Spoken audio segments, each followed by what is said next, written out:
This is the Get Better Everyday podcast with Matt Gouget. Actionable advice from real-life superheroes who, just like you, are in relentless pursuit of the best version of themselves. Whether you're just getting started or have been at it for years, my hope is that this podcast injects you with some positive energy to continue doing what brings you joy. Join me as I interview the best of the best in business, sports, and life. Let's grow together. All right, another episode of the Get Better Everyday podcast with Matt Gouget. I am so honored and excited to talk to our VP of Operations at UMortgage, Sabrina Lopez. I'll leave the introduction to you. Tell people who you are, how you got started, and what you're up to. Sure. Well, thank you for having me. First and foremost, Sabrina Lopez. I have been in the industry for longer than I'd like to admit, but it is year 22. When I really sit back and count, I can't believe it's been that long, but 22 years of being in the industry. I actually started out as a receptionist for a mortgage lender that was owned by Lehman Brothers. And I was a young single mom and going through a nasty divorce and had actually resigned. Saying like, I can't be the receptionist. I'm going to go back and be executive assistant elsewhere. And they said, hey, we have a job on the operations floor doing loan setup. It'll pay you double than what you're making right now. Are you interested? And I said, heck yeah. And I went up there, and that was the beginning. So I was a sole loan setup person for like a consumer direct office, and there was a bunch of LOs, and I was the only one taking in their applications. And that was my first taste of pipeline management and assignment. And I had to get familiar with the processors, the underwriters, the closers. And from there, I asked a lot of questions. I was in my very early 20s, and I wanted to know any and everything. And every year or so, I was changing into a different role. So my first role after that was closing and funding. I did that. And this is back when you funded and drew docs until the system crashed every night. And then you came back and you did it again with little to no sleep. And again, being young and in my 20s, I think I was burning the candle at both ends. And I mean, literally barely getting sleep and coming back and just working my butt off every day and making the most of that opportunity. From there, I went into processing, then underwriting, and then I moved into wholesale, became an account manager, and then an ops team lead, an internal AE, an external AE, so on and so forth. I've done it all. I still have my NMLS. I have a huge passion for sales because there's no hustle harder than that. Not that ops is easy, but that grind is different in sales. And anyone that's worked for me in ops knows that I talk about the sales hustle all the time to respect that balance that we need to have between each other. And then I got into leadership about 10 years ago, and I love it. I do feel that there's something special about being a leader and making an impact on people's life and really tapping into their true potential that I'm good at. I'm also good at making people feel uncomfortable because I make them step outside their comfort zone because I believe in them and I know that they can. And I think a lot of times leaders just look at their team as just some random person, and I push them to take it to the next level. So long story short, leadership is my home, and I love it. And I love developing up and coming leaders, or those that maybe others overlooked and didn't see the diamond in the rough. So that is me in a nutshell. And I have been now with UMortgage knocking on almost 6 months already. I feel like I blinked and 6 months has gone by. Can't believe it's 6 months. And it's been a wild ride, an exciting ride. And yeah, that's me. That's me in a nutshell. Awesome. Well, as somebody who gets to see it from the inside at UMortgage, a 500 person organization where, you are leading the charge on the operation side. For anybody not familiar with mortgage, right? You got sales on the front end, and you've got fulfillment operations on the back. And the best run companies, those teams are working together to, create a great client experience, and the whole company grows together. I really appreciate how you are a great leader on that side, but understand and communicate with, sales, which some people view as different places. What I'd love to dig into what you said, because I think it's great for the listener to see somebody who's climbed this ladder and, leadership, executive leadership at a soon to be $1 billion company, 500 plus employees, soon to be 3,000 plus. maybe even more based on our trajectory, right? But you said something about tapping into potential. And I would love to hear your feedback, being in leadership for 10 years. Like, what can you say to people who maybe haven't found their potential, and maybe even an example of something you've done to help somebody tap into their potential? Yeah, definitely. So I will tell you my opinion, human nature is their default is to tell you all the ways you can't accomplish something. And I think many leaders out there accept that. Well, my team can't do this. There's no way. I need more bodies. And my mindset is different. It's let's talk about all the ways we can make this happen. Now, it may be a little bit of a stretch, but I think collectively, if you gather your team or even just your team of leaders, you can come up with some great ideas. And it's really about shifting your focus. It's about stepping outside of your comfort zone. It's about betting on yourself. And it's about putting all that fear away and really leaning in to change. And that is not the norm for most people. I personally get a lot of resistance as recently as today, and not in a negative way. I was talking with one of the people on my team, I won't mention the name, and we were talking about February goals. And the conversation went like this. This is where we're going to land in January. This is the other individual. And I think for February, we should be a little more conservative. I said, why would we do that? I said, our pipeline's bigger. We have more team members. The newer team members are more established. We have a lot of momentum. And January is a rough month, right? Like that first month of the new year is a little bit crazy. I said, so no, we're going big. It's like, go big or go home. And that person freaked out, like, how are we going to get there? I said, why wouldn't we get there? Let's talk about how we're ending this month. Let's talk about the momentum we already have, and we're not even in February.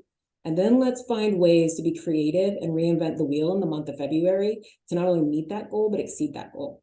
And they were quiet. And I said, listen, the sky's not falling. We got this. Let's try something different. And that is my approach. Anyone that's worked for me for a long time, they know I give a goal. And then they'll say, what's the real goal? Because I know the goal you tell us is the stretch goal, but the goal you're probably telling Anthony or somebody else is lower. So what was it really? Like, this is when a month ends. And I said, well, actually, we exceeded the goal that I shared elsewhere. We exceeded by 20. And they're like, why do you do this to us? I said, why not? Like, look what we did. You didn't think we could do it. We beat it, we exceeded it, and we rose to the occasion and then some. I'm betting on you guys. And I think if I can get more leaders to do that with their teams and to have that level of confidence and just passion to win, like, we're unstoppable. And I feel that we're getting there. It's not just a me thing. It's, yes, my leaders will trust the strategy and the vision that I have, Anthony has, but their own personal confidence and them overcoming their challenges, right? Like, all of us have something, whether it's from childhood or somewhere in our teenage years, that's a trigger or something that created some type of insecurity. And I think if we can identify that, work through it, or at least just own the fact that, yes, this handicaps me, then you can really take that huge leap forward. And I feel that the leaders that work for me, like, after that first 90 days, I can really get a good idea what makes them tick, how they're motivated, where their insecurities are, and to tap into that true potential and to get them on board with tapping into it. I think a lot of people are scared and they want to just go slow and steady and what's familiar, instead of, again, stepping outside their comfort zone and challenging themselves. People have stopped betting on themselves. It's easier to say, I can't, instead of, I can really do this. And I want them to shift their mindset to believe that they can. That's my mentality every day, no matter what curveball is thrown at me. I may be upset in the moment, frustrated in the moment, cursing to myself out loud. And then I stop and I self-reflect, like, why can't I do this? Is that really that bad of an idea? Is there a way I can make this happen? Even if it wasn't my idea, even if it's something I've never been on board with, how can I find a way to make this work? And that is my mindset. And self-reflection and being willing to take that chance, I think, gets you there. And I'm trying to spread that message with my own leaders and other leaders that I come across with. So I don't know. I think that being willing to change, or at least try to change, is key in leadership, and understanding that sometimes we get in our own way and we got to step aside and jump into the deep end because we know how to swim. I Yeah. mean, I love that. That was literally minutes of pure gold, because you're right. You said a couple things, and the word fear came up, comfort zone, and the whole idea of get better every day, whether it's in your health, whether it's in your business, whether it's with your family, it's uncomfortable to change. And it's Yes. uncomfortable to set big goals, but you've seen the fruits of that labor and what could come of that, whether it's monetary or somebody just feels better about themselves. Like I talk to people who, the fitness isn't even about pounds. It's about like how somebody views themselves and how they feel about themselves and whatnot. So it's cool to hear that you're pushing people. Sometimes they don't have the oomph to push themselves to step outside your comfort zone for the sake of growth. And it's not going to be comfortable. That's the message I want people to hear loud and clear, is that anything that's worthwhile that I've done in my life hasn't been easy. There's nothing that's just been handed to me that was anything that I valued as worthwhile. Like the stuff that's been the best and the biggest accomplishments have been hard. I would love to, for the sake of listeners, have you tell us on your journey from working the front desk to executive leadership.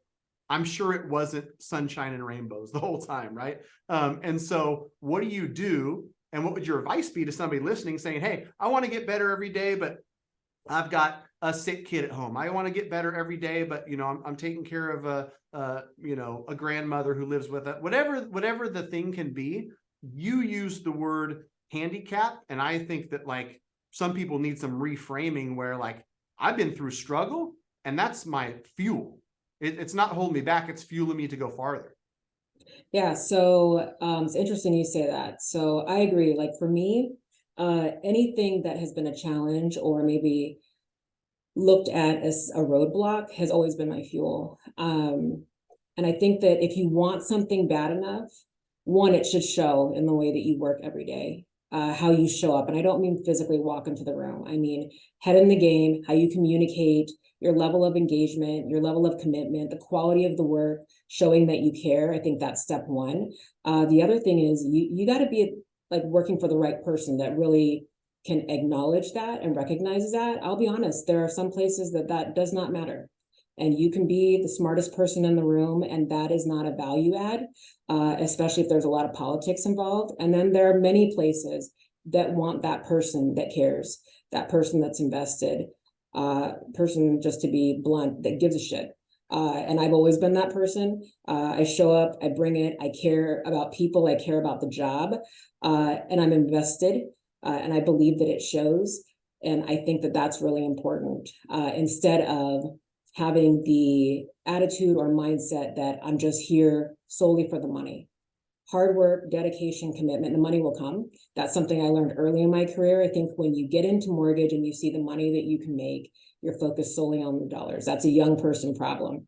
So in my early 20s, it was show me the money. And I still love my job, but I was chasing that check. And I had a mentor that pulled me aside and said, look, you're smart. I want to invest in, mentoring you, but you need to stop chasing the money. Like there's a lot of money to be made and it will come, but you need to focus on the right thing. And I took that in. I was like, okay, how am I going to do this? Because I want that big money. And I just stopped. I gave myself 1 year of really just focusing on developing my inner badass. And the money did come and then some. And I was recognized in a different way. And I've seen it happen time and time again. Different people that I've mentored, they're chasing that dollar, especially when the market's hot and everyone's throwing money at them and they can't see big picture. And they end up getting burned, and they have to learn the hard way, because all the conversations and come to Jesus with them isn't going to get it to stick until they're burned. And then they learn. And I think that you have to focus on, are people really seeing everything you bring to the table? Can they see that when you're just chasing a dollar? No, that's all they see is this arrogant person chasing money. And when you show up every day mentally, and you're ready to go, and you're learning, and you're asking questions, and you're engaged, and you're challenging even some of the decisions, I think that the right leadership really does respect that, and they see that twinkle in your eye and know that you really do want this. and you're up for it, because it's not easy. As a female in, I think, any corporate environment, it's not easy. As a minority female, it's not easy. It was hard in those early years to be taken seriously. It was, at times as a female in this industry, there are compromising situations that you're put in. I'll just keep it real. And that's not the situation, present day or in the last 10 years or so. But these are real things that women have struggled with. And I didn't want to be that woman. I wanted to be the woman that was recognized for my brains, my ability, my passion to do this job and to learn. And I got to a place where I was heard and appreciated and valued for those reasons. But it's not easy in any type of industry. I think mortgage, especially the sales world or executive leadership, is primarily male.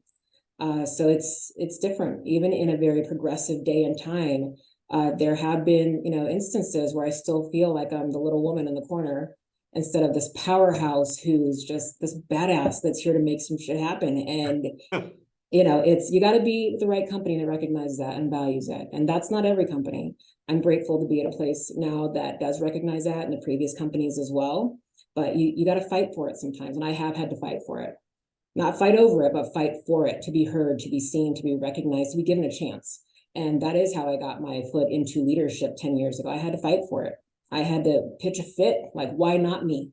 Why aren't I being chosen? Because it was males being picked over me that we all knew were less talented. And I had to scream and yell a little bit, and I was given a chance, and it was rough, but I didn't give up. And I'm so grateful for that opportunity, because it made me that much better. And a lot stronger to deal with any and everything thrown my way. Yeah, I love to hear that, because obviously, I know because I'm close enough to the greatness to see the greatness that is Sabrina Lopez, right? And I can imagine, and as a white dude, like, being a female and being a minority is something that, like, I can't ever feel that, but I could imagine in a mortgage industry where I always thought it was super interesting. The last brokerage I was at, 5 of the top 10 loan originators were women, and they were monsters. They were amazing at their job in so many ways. And I would always look at it and be like, yep, I know why she's doing so well, because she's better than me in this area and that area. But maybe that'll be something that we dig into, to like specifically being a woman, being a minority woman, climbing the ranks. What kind of advice would you give to somebody besides fight and claw and don't give up, which is what I heard come out of you? What is something that they can do? Because no matter how much all of us want to say, oh, that stuff doesn't exist, the reality is it does. Yeah, advice. The obvious, don't give up. One, like, know your audience, know who you're sitting around, give them an opportunity to get to know you and see past whatever they see on the outside. I've never been that person that goes into it as I am a female, at one point I was a single mother, or I'm a minority. I put all that aside. I look at it as I am this person that brings talent to the table, and I want to compete. And I feel that there's a way to be heard and looked at in that manner. It just takes time, and I can't give like a black and white instruction on how to get there. I think it's people getting to know you, seeing that you can actually, you can make positive results happen. You're effective, and they can look past the race or, whatever your sex is. And it's hard. It's really just getting to know the people that you work with. And you do have to work for the right organization. All the talent in the world, you can't overcome someone's mindset if a whole organization is wired to only promote a certain type of individual or certain sex. So it's just the right time, the right company, and believing in yourself and finding a way to connect with the different leadership and the peers that you have, so they recognize you for your actual abilities instead of what they're seeing. Yep. And I think you did a great job bursting through the door in August, letting everybody know that you're great, and you're here to make change, and you're here to have a positive impact. Something that you said that I can really relate to was, not chasing dollars. I've got a saying that I adapted a couple years ago. I think you'll like it. I'm no longer chasing income. I'm chasing impact. Yep. And I think when I heard you talking, I could hear that in you, where if you can impact others as a leader and you can pull greatness out of people that might not see it in themselves, then that's, what the current role for Sabrina Lopez entails. What I wanted to ask too, because like I think a lot of us come to the realization money isn't everything. And so the lens changes, and now it's like, how do I become a whole life millionaire? How do I get better every day as a husband, as a dad, with my health, with all of it? What other things are you consciously working on getting better every day, as a human being, not just as an ops leader? Yeah, so everything that I spoke to in regards to how I operate pertaining to my career is the same way I am at home. I am very much so invested in being the best mother that I can be. My kids, they are my 100% motivator. I would never have been able to accomplish what I have without them. As I mentioned, like, I was a young mom. I was actually a teenage mom that, kind of embarrassed my family. I come from a very buttoned up, educated family, and disappointed them when I got pregnant in senior year, and everything that they had lined up for me. That path changed, and that was my motivator, to be the best mother I could be, to not be a statistic, because everyone gave up on me. And I've continued down that path of being the best mom I can be, acknowledging that I'm never going to be a perfect mother, and that's okay, but I'm invested. I feel proud and happy that I have the ability to love unconditionally and to experience that, to be the best friend that I can be. And something about me, I'm very guarded when we talk about friends, actual friends. I don't use that word loosely. And I love hard. So if you're my friend, you're getting everything from me, and I want to be the best friend I can be, which means being honest with you, even if we don't agree, expressing if I'm angry about a situation or disappointed, and knowing that you as my friend values my honesty. And that wasn't always easy for me to do, because you don't want to hurt someone's feelings. I focus on, it's okay to be yourself. That is me working on me to always be true to myself, in a respectful way to the person that I'm trying to deliver or share my feelings with. I definitely focus on trying to be the best wife I can be, which is not easy either, because, as you know, relationships are hard, and my husband and I are the polar opposite of each other.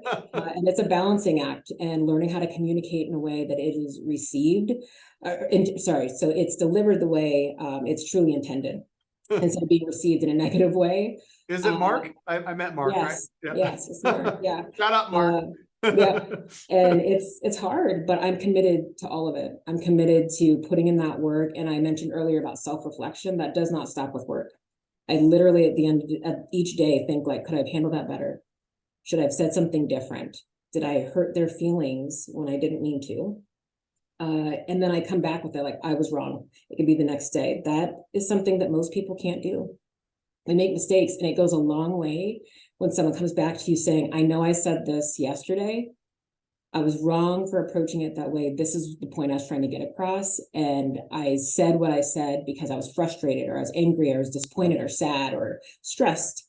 So I'm very much so focused on that, and having the highest level of self-awareness that I possibly can. So that way, whatever message I am trying to share is truly delivered as it's intended.